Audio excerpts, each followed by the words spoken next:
अरूलाई बेचिराख्नु भन्दा त अब पाल्ने भयो पाल्नु नि त मजाले। सायद म आउँदा त ब्याउने हुँदैन। हजुर जे पनि सारसोर खाने चाहिँ मलाई मनपर्छ। यो खोले नै खाएन र यो ठुलो भएर बेचेपछि अर्को मजाको ल्याउनु पर्यो घाँस खोले खाने हेरेर। उता जोगिदहतिर पाउँछ हौ राँगा त। एउटा खोइ दिदीकोमा थियो।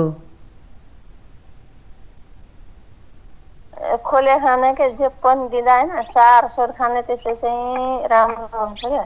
कि त खोले नै घिच्दैन। खोइ देखाउनु त कत्रो भएछ।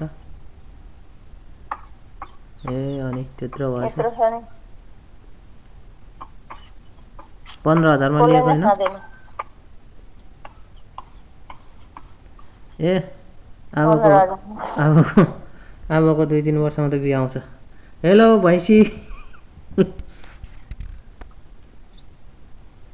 बेचारा भैँसी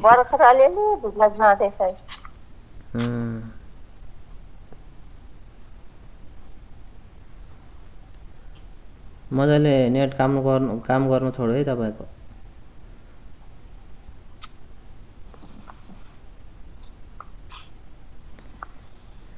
अनि के भन्छ कतिको फल्दैछ चिचिला लाग्दैछ होला नि।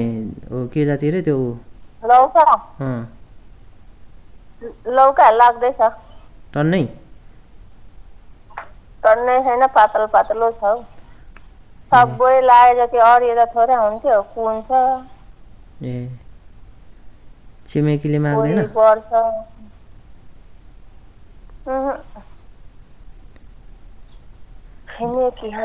उसले खान्छ हौ के भन्छ चौधरीहरूले चाहिँ खान्छ एकदम मजाले।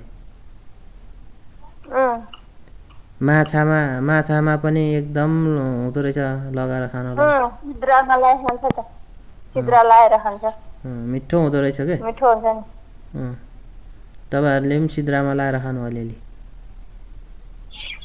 यो फलेको छैन भर्खर चिचिला त्यत्रो हुँदैछ यसको चाहिँ। त्यस्तो पनि